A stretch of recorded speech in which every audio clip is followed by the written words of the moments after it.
Hello and welcome to our first ever Around the Region special on location at Cadet Summer Training Camp at Four Wing Cold Lake. Tonight, we're going to take you survival camping. What it takes to make it in the wilds of the Midwest, we'll learn from the best. Daniel Barry takes a look at some other Cadet Summer programs, but first, we sit down with the man in charge of it all. It's a packed show tonight on Around the Region.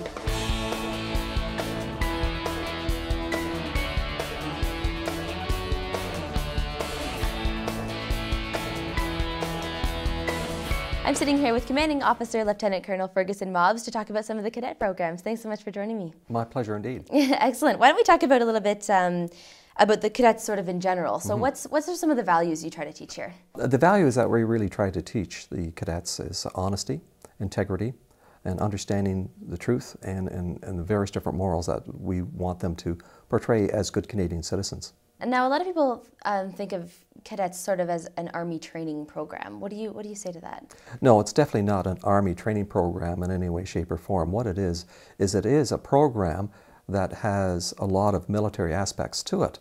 But that's not our major goal. Our major goal is to have our cadets be good Canadian citizens. Now, you teach a lot of different programs here, and one of the main things we're going to be doing here is the survival training program. What do you think that adds to a kid's experience? The survival training program actually adds a lot of confidence to the cadet.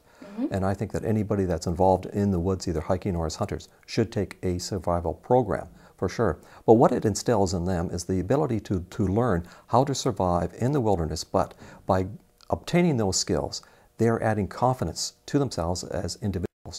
And what they learn, the tools that they receive from that particular training program, they can actually use in everyday life. So what kind of specific things do they learn out there? Well, first of all, they find out that they have to learn what it's like to adapt to that particular surroundings that they're in. They have to learn to control their fear, because fear is the worst thing in a survival situation. After they control the fear, then they have to control their day. They have to make sure that they're busy throughout the entire day. Boredom is another very serious issue that they have to deal with. Cleanliness is also extremely important. They learn that cleanliness is really important because if they're not clean, they could lead to other problems. And of course, they have to learn to find their own food, what to do with it, how to keep themselves dry, and it goes on, how to find water, and it just goes on from there. So the program is very, very detailed, very comprehensive, and extremely good, to say the least. Do you think that really sort of boosts confidence in kids when they know how to do all this? Absolutely, and the confidence factor is one of the major areas that we want to see them grow in, and that because they find that they're given a situation, they're taught the various different aspects. They're given the tools in order to survive. And then we actually give them the challenge of going out there and doing it on a couple of days basis. They're supervised at the same time, but they're actually putting into practice what they've learned. So what this does is that gives them the solid confidence. They have the tools that they've learned in order to be successful. How do you ensure safety when you're out there? There's a lot of kids out there, isn't there? That's right, there are a lot of kids out there. Safety is our primary concern. And the safety is backed up with well-trained supervisors and officers that patrol the area to make sure that they are as safe as possible. In addition to that, they're well-trained, the cadets are well-trained before they go to the specific areas. How many kids are there at the same time? Well, it depends on the syndicate and that. So we can have as many as 75 out at one particular time period. And that's a combination, of course, girls and boys on it. But again, we have a full complement of officers to make sure that they're looked after properly. How long do they stay out? And again, it depends which mutual that they're on at that particular time, but they'll stay out for 2 nights. Crazy. It is, yeah. It's great fun.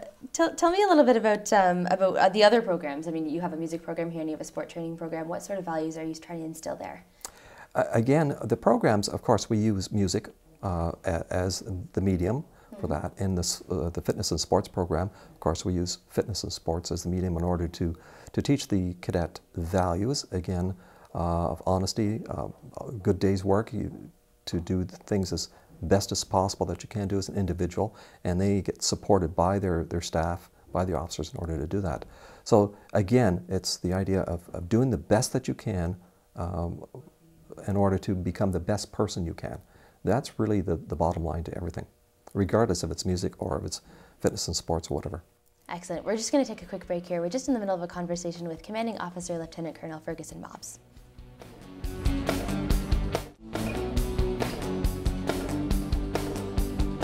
If you're just joining us now, we're just in the middle of a conversation with Commanding Officer Lieutenant Colonel Ferguson Mobbs, talking a little bit about some of the cadet training courses that we have going on here.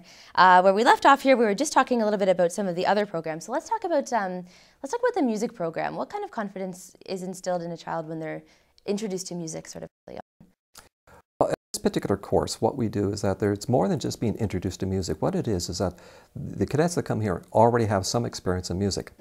But it's totally different here, because what we do is we take the experience that they have, put them in an ensemble, a band, and then we actually have them go out into, for example, Edmonton Mall and play for them. We also have them playing at the various different change of commands here at Four Wing. What this does, it gives them the time experience to really see what it's like to perform in front of people. And what we have seen is, because that performance is there, that their learning curve is extremely steep, and they enjoy it that much more. They're getting a reaction out of the audience, and as a result, they play that much better, and they feel much better about them. Now, you also have the sport and fitness training program. Is that the correct title for it? Yes, absolutely. And sorry, what is that program all about? How does that program play into the cadet role? That's a brand new program that's being introduced to Cold Lake, and again, what that does, it develops the young person to have a lot more confidence in what they do. How we do that is that we teach them a lot more about sports, not only about sports, but how to put together games, whether it be baseball, soccer, football, or whichever, in a situation in which they have to also control the number of players that's in the game and set the game up. So it's far more detailed, because it starts from scratch right through for the whole organization of that particular sport or game. I'm sure it's very liberating too, when you learn how to do something and you can teach other people how to do it. Is that sort of the... Oh, absolutely, because when you're given that type of confidence, that type of knowledge, it just grows from there, so that you know that those people can be able to take those specific ideas of putting something together and use that in everyday life, because they're truly organized and know how to do a lot of different things as a mature adult and human being. How do you think the cadets program sets a kid up for success? Well, everything you do from the time that they come in, that we are building a platform for them to be a successful person by introducing them to the different aspects of being successful. Part of that is being an organized person. Part of that is having the confidence to be able to talk to people. Part of that is giving them the knowledge in order to actually organize and bring through all the way through to the fruition of their project. They learn that all the way through. And part of that, of course, is the instruction, communication, and organizational ability to be able to complete the project. So what this does in the long run is it comes back as a human being to build them, to continue to build them, to give them the confidence to become a productive Canadian. Excellent. So you have us going out into the field here for survival camping. Any advice? Enjoy it, take every second, and it's a real great experience for you to be involved in, and you'll see that the enthusiasm carries over to every cadet that's in there. I'm excited. I think I need to change my shoes, though. That would be a good idea. This has been our conversation with Commanding Officer Lieutenant Colonel Ferguson Mobbs. After the break, I trade my heels for combat boots. That's next on Around the Region.